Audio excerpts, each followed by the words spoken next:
देख रहे खबर बिहार और मैं हूं आपके साथ राजेश कुमार। बिहार की 2 विधानसभा सीटों पर उपचुनाव काफी रोचक हो चुका है। इस बार सियासी समीकरण बदले हुए हैं और सभी की नजरें इस बात पर टिकी हैं कि कौन किसे मात देता है।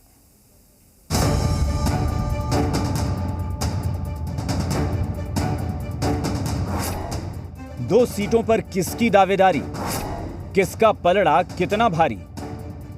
राजनीतिक सरगर्मी जोरों पर है क्योंकि सवाल 2 सीटों का है। सत्ता पक्ष और विपक्ष दोनों ही अपना दांव आजमा रहे हैं। दुर्गा पूजा और दशहरे के बीच में राजनीतिक गतिविधियां भले ही कम है, लेकिन सबसे ज़्यादा जो चर्चा हो रही है बिहार में वो चर्चा हो रही है 2 सीटों पर जो उपचुनाव हो रहा है उसको लेकर गुड़ागड़ित लगाया जा रहा है। और जो राजनीतिक दल हैं, चाहे महागठबंधन हो, चाहे कांग्रेस हो, चाहे एनडीए हो, सब ने अपना फोकस जो है इस विधानसभा में उनके 2 उम्मीदवार कैसे बढ़े, 2 उनके साथी कैसे बढ़े, इस पर लगा दिया। ये चुनाव इसलिए भी रोचक है कि सियासी समीकरण बदल चुके हैं। इस बार महागठबंधन के 2 दल आरजेडी और कांग्रेस ने अलग अलग उम्मीदवार उतारे हैं, तो एलजेपी 2 हिस्सों में बढ़ चुकी है। वहीं 2020 में अलग चुनाव लड़ चुकी आरएलएसपी का जेडीयू में विलय हो चुका है। दोनों उम्मीदवारों का चूंकि निधन हुआ, इसके बाद ये उपचुनाव हो रहे हैं। जो कुशेश्वर स्थान है वहाँ से शशि भूषण हजारी के बेटे अमन हजारी हैं, वो चुनाव लड़ रहे हैं। और जो कहें कि तारापुर सीट है वहाँ से राजीव कुमार सिंह, चूँकि मेवालाल चौधरी परिवार से किसी ने चुनाव लड़ने की हामी नहीं भरी, तो राजीव कुमार सिंह जो पहले जो चुनाव लड़ चुके हैं वो जेडीयू के उम्मीदवार हैं। विपक्ष ने इस उपचुनाव में जातीय जनगणना को मुद्दा बनाने की कोशिश की है, तो सत्ता पक्ष इसे उपचुनाव का मुद्दा मानने से इनकार कर रहा है। विधायकों को एक तरह से पूरी जिम्मेदारी सौंपी गई, मंत्रियों को जिम्मेदारी सौंपी गई है। और जो बड़े नेता, चाहे मुख्यमंत्री नीतीश कुमार हों, लालू प्रसाद यादव हों, वो सब लोग कहा जा रहा है चुनाव प्रचार के लिए इन दोनों क्षेत्रों में जाएंगे। और ऐसे में स्थितियां क्या बनती हैं, वोटर किस करवट जाता है, किसको अपना आशीर्वाद देता है, ये 2 नवंबर को जब मतगणना होगी तब पता चलेगा। और 30 अक्टूबर को जब वोटिंग होनी है उस समय ये भी कुछ रुख साफ हो जाएगी कि आखिर किसके पक्ष में लोग मतदान कर रहे हैं। और उसका नतीजा जाहिर सी बात है कि 2 नवंबर को आ जाएगा और तभी इन सब परिस्थितियों पर विराम लगेगा। कैमरामैन दीनानाथ ओझा के साथ शैलेंद्र, जी मीडिया, पटना। विधानसभा उपचुनाव की लड़ाई दिलचस्प हो रही है। विधानसभा उपाध्यक्ष महेश्वर हजारी की प्रतिष्ठा दांव पर लगी है। रिश्ते में उनके भाई अमन हजारी चुनावी मैदान में हैं।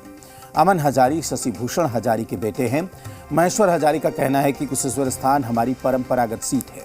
वहां की जनता हमारे ऊपर भरोसा करेगी क्योंकि हमारे बाबा, पिता और चाचा ने वहां का नेतृत्व किया है। उन्होंने कहा कि मैं भी संसद में कुशेश्वर स्थान का प्रतिनिधित्व कर चुका हूं। महेश्वर हजारी ने कहा कि कुशेश्वर स्थान में अमन हजारी के टक्कर में कोई नहीं है।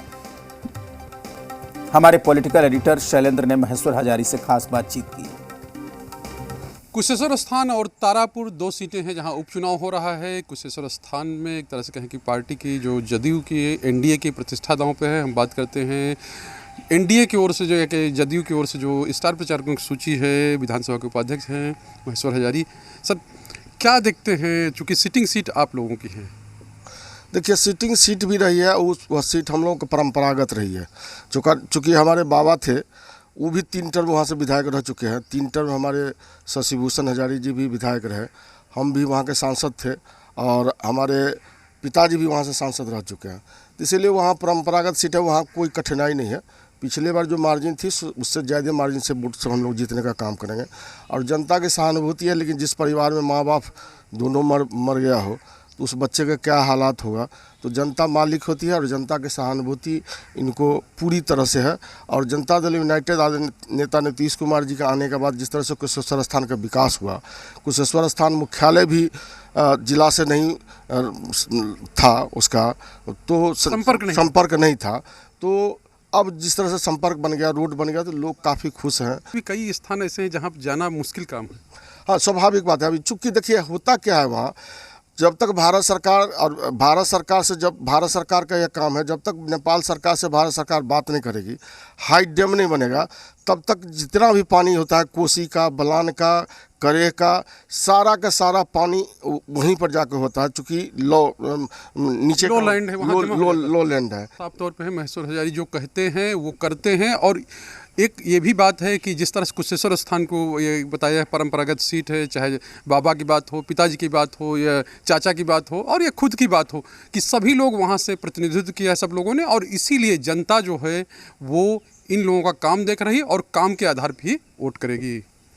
कैमरामैन दीनानाथ ओझा के साथ Shailendra, Zee media, Patna. RJD supremo Lalu Yadav के बिहार लौटने को लेकर सियासी कयासबाजी लगातार चल रही है।